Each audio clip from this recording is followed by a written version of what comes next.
Chers amis, bonjour. Nous nous retrouvons pour la paracha. Cette semaine, il y a deux parachas, Hararemot et Kedoshim, avec beaucoup de mitzvot. Donc, une paracha très intéressante à étudier.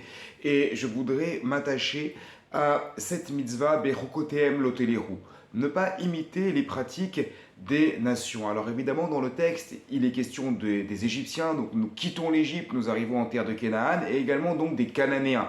Donc n'imitez pas les coutumes des personnes de chez qui vous venez, n'imitez pas les coutumes des personnes chez qui vous arrivez. Alors au-delà de ça, les maîtres comprennent, dans la Gemara, dans la Halacha, que cela concerne l'interdiction d'imiter les mauvaises pratiques des nations qui nous entourent. Et j'insiste bien sur le terme de mauvaise pratique, car en effet, dans le Shulchan Aruch, Yoredea, au chapitre 178, on rapporte l'opinion du Maharik, considérant qu'il y a une différence entre les pratiques des nations, entre les uns et les autres. Par exemple, les nations du monde, de partout, vont mettre en avant les médecins, ils vont mettre en avant les avocats. Est-ce que cela veut dire qu'un juif ne peut pas être médecin? Est-ce que cela veut dire qu'un juif qui va être avocat ne peut pas plaider en portant la robe de l'avocat? Est-ce que cela veut dire donc qu'il y aurait des pratiques qui seraient interdites uniquement parce qu'elles sont communes à nous et aux non-juifs? Non, pas du tout. On apprend cela dans le Torah de Kohanim, c'est-à-dire dans le Midrash du Sifri, qui nous dit: on aurait pu croire que tu ne peux pas construire des maisons, puisque les non-juifs aussi construisent des maisons. Évidemment que tu peux construire des maisons. Alors de quoi parle-t-on? Eh bien donc nous parlons des mauvaises pratiques. Mais qu'est-ce qu'on appelle mauvais? Qu'est-ce qui est considéré dans l'absolu comme mauvais? Alors dans la halakha, on donne deux définitions.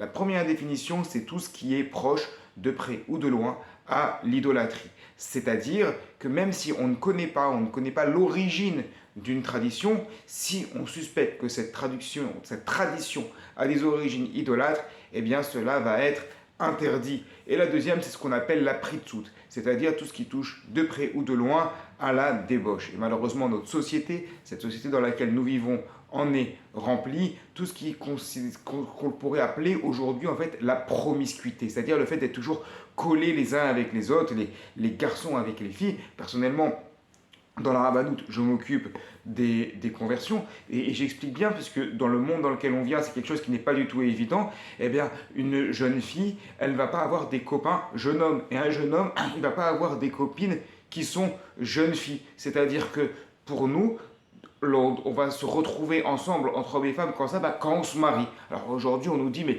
vous êtes archaïque de penser comme ça. Non, c'est juste qu'on ne va pas dans le sens du courant de la vague de la société dans laquelle on est. Alors le Beth Yosef met en avant également que dans le Talmud Sanhedrin, il y a deux opinions qui sont données pour dire qu'est-ce qu'on appelle les mauvaises lois des nations. Plutôt qu'est-ce qui est permis chez nous et qui n'est pas les mauvaises lois des nations. Alors le Talmud pose la question: il y avait une habitude chez les rois, lorsque on passait d'un roi à un autre, on brûlait tous les effets personnels du premier roi. Pourquoi? Pour faire kavod, pour respecter, pour ne pas que le second roi puisse s'approprier tout ce qui était au premier roi.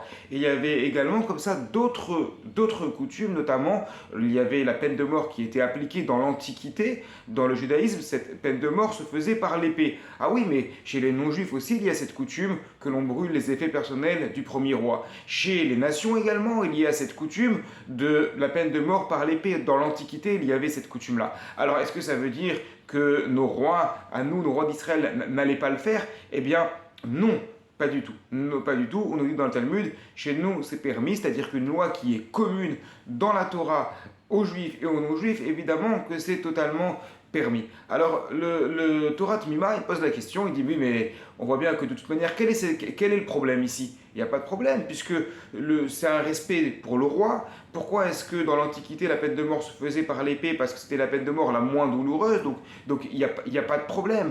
Alors il dit: oui, mais ça, c'est nos raisons à nous. Peut-être que pour les non-juifs, peut-être pour les idolâtres, plutôt à l'époque, c'était quelque chose qui était différent. Peut-être que pour les idolâtres à l'époque, il y avait des raisons qui étaient plus difficiles, plus subtiles. Donc le Talmud va poser la question. Donc ça, c'est pour l'étude, pour réfléchir un peu à cette problématique-là. Mais pour revenir au fond du problème, l'idée est la suivante. tous les hommes ont été créés à l'image de Dieu, c'est évident. Il y a du bon chez chacun, il y a du bon parmi les nations du monde, évidemment qu'il y a du bon chez les juifs, chez les non-juifs. Il y a, de partir du moment où on veut se rapprocher de Dieu, eh bien, il y a du bon à prendre partout. Alors de quoi on doit s'éloigner? Eh bien, on doit s'éloigner de ce qui ne correspond pas à la volonté divine, c'est-à-dire tout ce qui est proche de la débauche ou de l'idolâtrie. Ce sont les pratiques donc associées à ces deux axes dont il convient de s'écarter, toujours dans l'objectif d'évoluer dans nos vies et de se rapprocher d'Akadosh Baruch Hu. Shabbat Shalom à toutes et à tous.